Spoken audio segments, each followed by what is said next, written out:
برای اینکه ترکیب رنگامون حرفه‌ای باشه و خروجی کار غافلگیرمون نکنه، یه سری مباحث هستش که اونها رو باید خوب بلد باشه. اولی و مهمترینش تشخیص صحیح پایه دکولور است. دومی شناخت چرخه رنگه. سومی شناخت پیگمنت قالب موی مشتری. چهارمی شناخت پیگمنت قالب برندی که با اون قرار کار کنیم. پنجمی کاتالوگ خوانی. من فروزان نیکنام هستم، مدرس رنگولایت. امروز قرار هستش که در مورد کاتالوگ خوانی صحبت کنیم. انتهای ویدیو بهتون آموزش میدم با یه تکنیک خیلی ساده بتونید پیگمنت قالب برندی که با اون کار میکنید رو تشخیص بدید.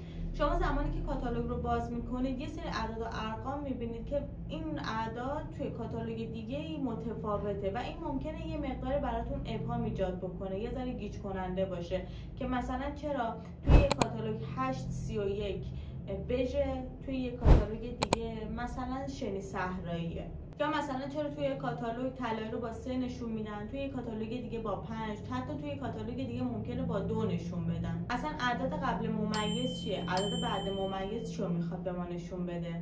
امروز قراره توی این ویدیو انقدر ساده این رو بهتون آموزش بدم که هر تیوب رنگ جدیدی اومد دستتون مثل آب خوردن بتونید آنالیزش کنید و رفتار با اون برند رو یاد بگیرید. توی اکثر برندهای چه ایرانی، چه خارجی، چه آلمانی، چه ایتالیایی، چه ترک، شما زمانی که کاتالوگ رو باز میکنید توی 99% اونها اولین رنگی که نوشته شده سریای طبیعی یا همون نچرال هستش که تو بعضی کاتالوگ‌ها با ان نشون میدن. سری های طبیعی هر سه تا پیگمنت قرمز، آبی و زرد رو داره، یعنی پیگمنت هایی که توی موی طبیعی موجوده. ما معمولا از سریای طبیعی برای پوشش سفیدی و ماندگاری بیشتر استفاده میکنیم. عددی که توی کاتالوگ میبینید به عدد قبل ممیز و بعد ممیز تقسیم میشه. عدد قبل ممیز که معمولا از 1 تا 12 پایه دکولوره ما رو مشخص میکنه. یعنی مثلا وقتی ما میگیم 7/31 یعنی این رنگ برای پایه 7 دکولوره ما خیلی عالیه. یه چای رو در نظر بگیرید که میخواید شیرین کنید. چای میشه بیس شما، شکر میشه ماده مؤثره شما، یعنی چیزی که قرار هستش رو تاثیر بذاره. هر چقدر شکر بیشتری ما بریزیم چایمون شیرین تر میشه. پس اینجا اون چیزی که تاثیر میذاره شکر میشه ماده مؤثره شما. اگه چایتون داغ باشه اون حرارت میشه اکتیویتور شما که باعث میشه فعال تر بشه. توی رنگ هم ما یه بیس داریم، یه پیگمنت داریم. هر چقدر که پایه دکولوره ما پایین تر باشه میزان بیسمون کمتره، میزان ماده مؤثرمون بیشتره که همون پیگمنته. در نتیجه چایمون چیه؟ شیرین تره، شکری که ریخته شیرین تره، پس رنگمون تیره تره. چرا؟ چون پیگمنتش بیشتره، بیسش کمتره.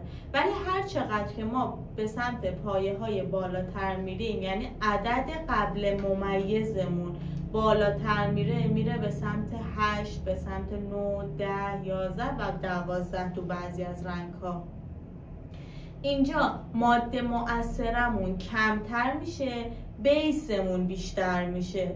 به خاطر همینه که از پایه 8 به بعد شما وقتی رنگ رو داری درست میکنی کامل بوی آمونیاک رو حس میکنی. علتش اینه که از پایه 8 به بعد بیسمون بیشتر میشه، ماده مؤثرمون، شکرمون، پیگمنتمون کمتر میشه. به خاطر همینه که یکسان رنگ 1/1 قدرتش خیلی بیشتر از 10/1. شما اگر رنگ 10/1 رو روی موی مثلا پایه 7 بذاری هیچ تغییری رو احساس نمی کنی. ولی اگر یکسان رنگ 1/1 رو بیای با اکسیدان ترکیب بکنی بزنی روی مو، سریع بعد از 5 دقیقه تیرگی رو میبینی. حالا فرض کنید مشتری اومده پیش شما، پایه دکولورش 8.5، ولی رنگ بژی که شما تو کمدتون دارید پایه 6 و 7، 8 ندارید، 9 ندارید. اینجا باید چی کار بکنم؟ باید خودم بهش یه حامل اضافه بکنم، باید خودم یه بیس بهش اضافه بکنم. بیس هم چیه؟ قبلا ما می اومدیم 3 0 بهش اضافه میکردیم، یعنی مثلا من میخواستم رنگم رو پای 7 دارم، میخواستم روی موی دکولور شده پای 8.5 بزنم، میومدم رنگ 7 رو بهش 3 0 اضافه میکردم که این حامل بهش اضافه بشه، بیس بهش اضافه بشه، این بیاد بالاتر روشنتر بشه که بتونم روی اون پایه استفاده بکنم. ولی الان دیگه ما این کارو نمیکنیم. چرا؟ چون همون 3 0 خودش یه سری مزایا داره، یه سری معایب داره. معایبش بیشتر بود، میومد رنگ زمینه من رو روشن میکرد، میومد یه سایه نارنجی به موی طبیعی من میداد. الان ما میایم به جای اون 3 0 از یه حامل حرفه‌ای تر، تخصصی تر به نام لاتافوم و بلومایزر استفاده میکنیم که اینو قشنگ لیفت میده، میاره بالا، آمونیاکشو همه رو خارج میکنه. یعنی زمانی که ما از این محصول داریم استفاده میکنیم، بوی آمونیاک به محض اینکه ما داریم هم میزنیم بوی آمونیاک میزنه به صورتمون، یعنی آمونیاک رو کامل از رنگ خارج میکنه، دیگه رنگ زمینی من تغییر نمیکنه. حالا اون رنگ هایی که عدد قبل ممیزشون 10 11 12 به ما چه کمکی میکنه؟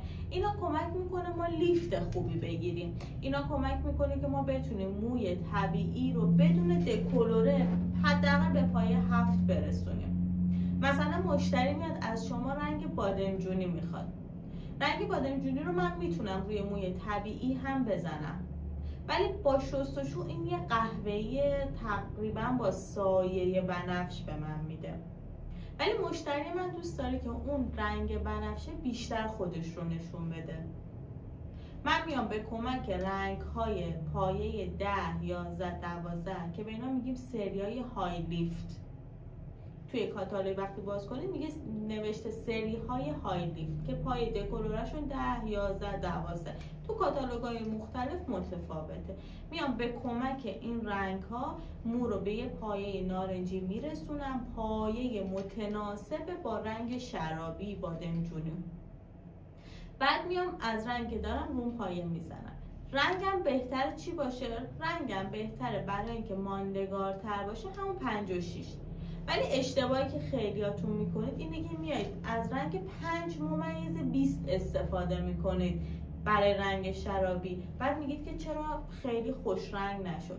رنگ 5/20 درسته که شرابیه، ولی اون 0 بعد از 2 که اومده قدرت 2 منو کم کرده، یعنی قدرت پیگمنت بنفش من رو آورده پایین. تأثیری توی توناژ نمیذاره ها، چون 0 یعنی نشون دهنده سری های طبیعی دیگه، اینا رو توناژ تأثیری نمیذارن، به ماندگاری کمک میکنن، به پوشش سفیدی کمک میکنن. وقتی 0 بعد از 2 اومده باعث شد که قدرت عدد 2 من بشه 70%، یعنی قدرت رنگ بنفش من بیاد پایین.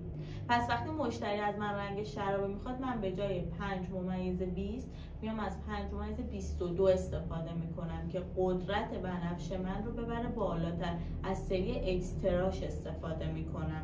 توی بعضی از کاتالوگ ها 6/99 داره، توی بعضی از کاتالوگ ها مثلا ممکنه رنگ بنفش رو با یه چیز دیگه نشون بدن. پس اعداد قبل ممیز رو ما کامل پروندهش رو بستیم. حالا میریم سراغ اعداد بعد از ممیز. کاتالوگ باز میکنم، توی یه کاتالوگی بیژ رو با 13 نشون میده، توی یه کاتالوگ دیگه با 31، توی کاتالوگ دیگه 32. این اعداد چی هستن؟ چطوری میتونم بفهمم که هر کدوم از این اعداد چه پیگمنت غالبی رو داره نشون میده؟ شما وقتی کاتالوگ رو باز میکنی یه سری خانواده ها هستن که عدد بعد ممیزشون یه عدده، مثلا 5/3، یعنی بعد از ممیزشون فقط 3، یا بعد ممیز فقط 1، یا بعد از ممیز فقط 6. شما فقط کافیه بری ببینی بالاش چی نوشته، مثلا نوشته سری های طلایی، سری زیتونی، سری های دودی، سری خاکستری.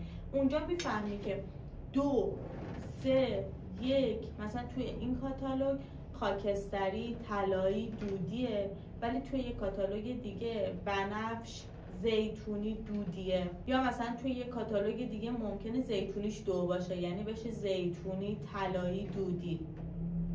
به همین سادگی فقط باید بفهمی که اعدادی که تک رقم بعد اون ممیز نوشته شده در واقع برای کدوم خانواده است. توی 99% کاتالوگ ها اعداد بعد ممیز اگر 0 بود سریای طبیعیه، اگر 1 بود اشه، چون خیلی تنوع زیاد شده و هر شرکت و هر برندی بر اساس فرمولاسیون خودش داره کاتالوگ‌ها رو درست میکنه.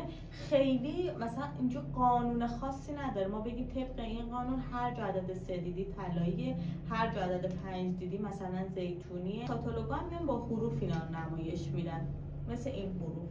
اینو کامل شما باید بلد باشید. زمانی که این رو بلد باشید، مثلا وقتی میرید میخونید که اشه، دیگه میدونی که این دودیه. همینطور که کاتالوگ رو ورق بزنید میرسید به یه سری رنگ‌های ترکیبی. این رنگ‌ها رو خود شرکت بر اساس فرمولاسیون خودش درست کرده. مثلا اینجوری نیستش که من بگم با ترکیب این رنگ‌ها میتونم درست بکنم. یه موقعی هست من خودم رنگ بج رو شاید بتونم درست بکنم. توی کاتالوگم نوشته 7/13. توی اون کاتالوگ عدد اول دودیه، عدد دوم مثلا طلاییه. من میام خودم از 7/1 70% میریزم، از 7/3 30% میریزم و خودم 7/13 رو میسازم. ولی توی رنگ‌های ترکیبی چون فرمولاسیونش برای خود اون کارخونه است، ما نمیتونیم خیلی توی اون مانور بدیم و بهتره اون رنگ‌ها رو همونجوری بگیریم، مگر اینکه مشابهش رو مثلا توی یه برند دیگه من بتونم بسازم. آخر همه کاتالوگ ها ما میرسیم به واریاسیون ها. واریاسیون ها توی بعضی از کاتالوگ ها میان با 0 قبل از ممیز نشون میدن، توی بعضی از کاتالوگ ها با ای نشون میدن. 3 چون توناژی نداره، هیچ کاری نمیکنه، رنگ محسوب نمیشه. ما به عنوان لیف دهنده روشن کننده ازش استفاده میکنیم. حالا من چجوری بفهمم پیگمنت قالب برندم چیه؟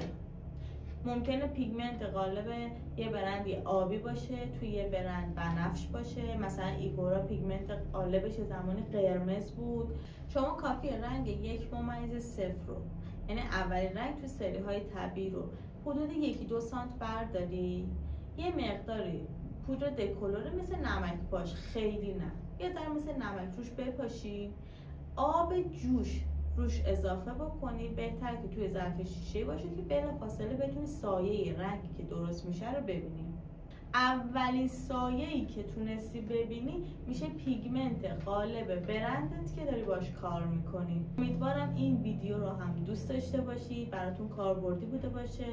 حتما بقیه ویدیوها رو هم ببینید تا بتونید خودتون ترکیب رنگ‌های زیبا بسازید. من به کمک همین مباحثی که ابتدای ویدیو خدمتتون عرض کردم تونستم 4 تا جزوه ترکیب رنگ پرطرفدار که اکثر هرکالریستای خوبمون دارن باهاشون کار میکنن رو بسازم و 40 تا ترکیب رنگ فوق‌العاده بسازم. چرا تو بعدی رو نسازی؟